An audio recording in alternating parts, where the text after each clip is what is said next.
In today's video, we're reviewing the 2007 GMC Yukon Denali, which is a member of the Chevy Tahoe, Chevy Suburban, and Cadillac Escalade family. Now, I'm a big fan of this family of vehicles, enough so that my very first car was a 1995 Chevy Tahoe. Now, within this collection of vehicles, the Chevy Suburban was the first to come along, and it was first introduced in 1935, and it's actually the longest lasting nameplate of any vehicle that's still offered on the market.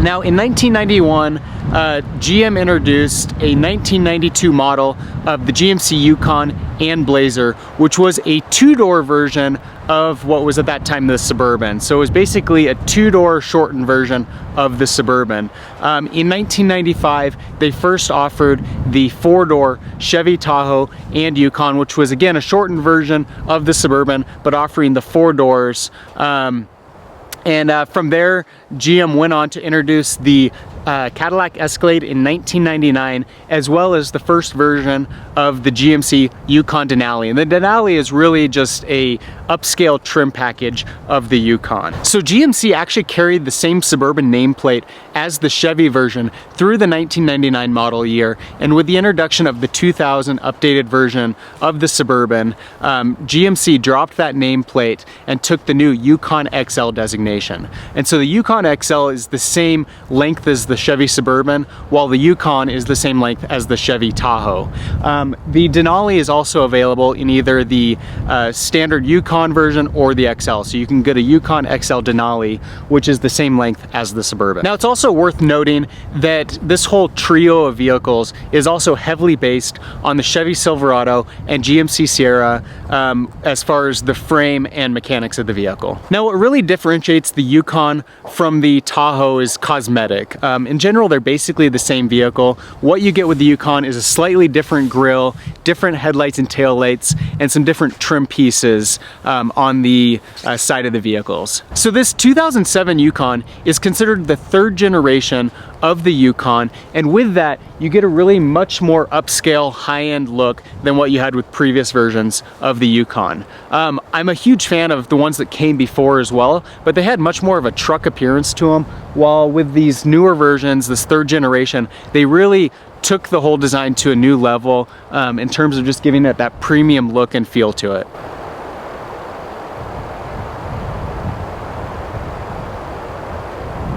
So the Denali version of the Yukon is the most premium trim level package that is available. And with that, we'll start off with some of the exterior styling differences on the Denali. First of all, you get a slightly different grille here, kind of this chrome honeycomb look to it, which really gives it a nice high-end look. Likewise, you get a premium wheel package. These are the optional 20-inch wheels, but all Denalis come with an 18-inch set of wheels that are larger and a little bit more stylish than what you would get on other versions of the Yukon. You also get some little chrome accents here, so the door handles, little trim piece along the side here, and then up on top you get these roof rails that also come in chrome. Jumping around to the back of the vehicle, you also get an updated tail light that is a little more stylish and has those little chrome inserts. Give it, again, a little bit more premium look than what you get in just the base Yukon. Now, one of the biggest differences on the Denali comes under the hood, where you have a bored out all aluminum 6.2 liter 8-cylinder engine with 380 horsepower, 415 pound-feet of torque, and a 0 to 60 time of 6.2 seconds. Now, comparing that to the base engines available on the Yukon, you can get either a 4.8 liter 290 horsepower 8-cylinder or the much more popular 5.3 liter 8-cylinder, which has 320 horsepower. Now, the 0 to 60 time on the 6.2 liter is 6.2 seconds compared with the 5.3 liter, which will get there in 8.6. And so you get a lot of additional power, and as far as gas mileage, there's not a huge hit. The base 8-cylinder gets about 14 miles per gallon in the city, 19 miles per gallon on the highway, while the 6.2 liter in the Denali is rated at 12 in the city and 18 on the highway. So a new Denali from this era was priced at about $48,000, which in some ways is a bargain compared to the Cadillac Escalade, which commanded a price of about $9,000 more. And it's a bargain compared to a new Denali today, which is going to run you about $67,000. Now, one really great feature that was available on these Denalis that wasn't necessarily available on many other vehicles within this era is the Onstar System. And an interesting story, my parents actually have a 2003 Chevy Tahoe, and shortly after they bought that, my mom was at the swimming pool and left her keys outside the pool by her things, and somebody came and stole the car. And the really cool thing about the Onstar System is that one of the features it has is that they can track the vehicle. And so within hours of my mom's car being stolen, they were able to track down the vehicle and return it to my parents the same night that it was stolen. So it's a really kind of cool feature that's available on the all GM models, but as well on the Denali, and it's a pretty cool feature for its era. Now, another real strong point on the whole Chevy Tahoe, Suburban, Yukon, Cadillac Escalade lineup is that they have excellent reliability. Being the Craigslist junkie that I am, I love to search used cars on the internet, and it blows my mind how many of these vehicles are out there with over 200 or 300,000 miles. And in addition to that, I mentioned that my parents have a 2003 Chevy Tahoe. They just recently broke the 200,000 mile mark, and in the time that they've owned it since it was new, it's been almost entirely flawless. They've had just a few minor repairs over the years, but in general it's been incredibly reliable, and so that's a really nice highlight of these vehicles, is that they have really great reliability.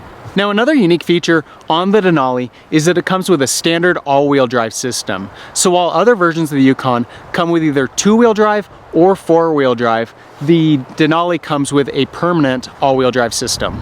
So the new sleek design on the exterior of the Yukon carries over into the interior. And while I was a big fan of the previous versions of the Yukon, this new interior really offers a much more cleaner, sleek look than what you got on the previous versions.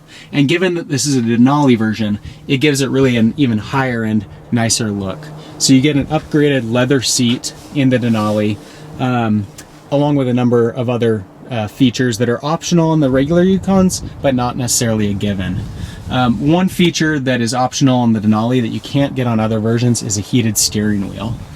But in general, what you'll see throughout the Denali is that it is filled with the same features that you would get from just about any other luxury vehicle available on the market from this era.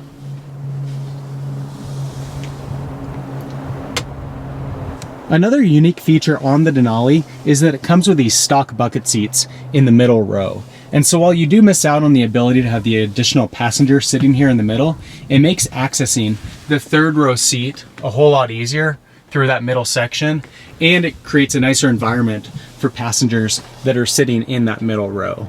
Now, the nice thing about the Denali is that the second and third rows really do offer a lot of legroom and headroom. So I'm 5'10", and you can see I've got plenty of space sitting here in the middle row. And while the rear seat is a little tighter than what you get in the second row, it's still manageable for a taller person. So you can see, again, not as much headroom, but I still got space between my head and the roof. And then going down to my knees, while it's a little crowded, I do fit in this third row seat. And so it does give you the ability to transport passengers in the occasional instance.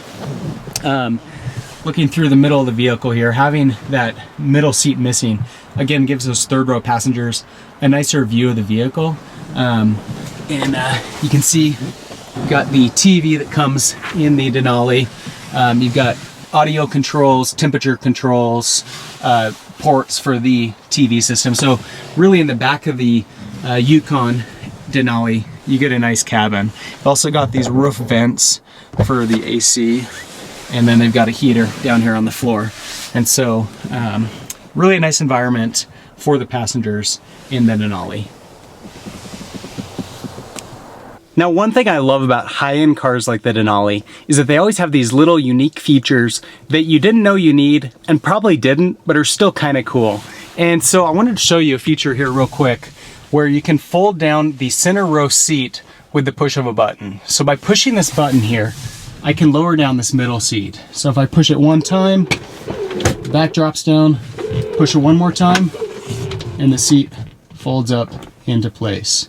So, like I said, not something you need, but still kind of a cool little feature that's available on the vehicle. So I wanted to give you a quick demonstration on the acceleration of the Denali because it's got a really nice roar to it. I apologize if the camera shakes a little bit, but here we go.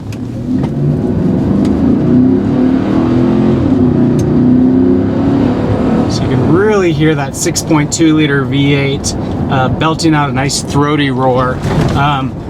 The engine in these SUVs is fantastic. Even the 5.3 liter V8 that you get in the base version of the Yukon and Tahoe is an excellent engine. I haven't driven the smaller 4.8 liter engine, but the 5.3 liter is the most common, and it's really a great engine. Obviously, this 6.2 liter V8 is a nice enhancement on that. Now overall, the Denali offers really nice driving quality considering its large size. And that was one of the things that led my parents to buy one back in 2003. They tested a number of other vehicles and were just really impressed with the characteristics of the Tahoe, which again carries over to the Yukon.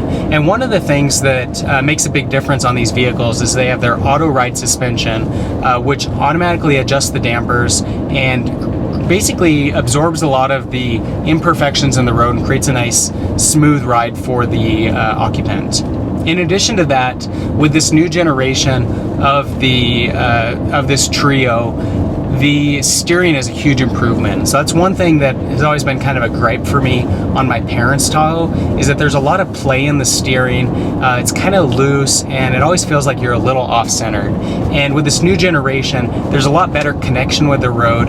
Steering's a lot more firm and just really creates a lot nicer experience for the driver. So if you're looking for a good family SUV that's got that third row seat, has good towing capacity, plenty of cargo space, the Yukon Denali is really a good option to consider, along with the Chevy Tahoe, Suburban, and Cadillac Escalade lineup. Now within that trio, while I'm a fan of all three options, I really prefer the Yukon Denali the most. I think that the styling on the Denali really sets it apart from the others, even above the Cadillac Escalade, which is maybe a little more popular. I think that the styling on the Denali is actually better, and it separates itself a little bit from the more popular Tahoe and Suburban just by giving you a little bit more unique look that'll kind of stand out in the crowd. So that's a review of the 2007 GMC Yukon Denali. If you've got any comments or questions, leave them in the section below. For more car videos, subscribe to my channel. In the meantime, thanks for watching.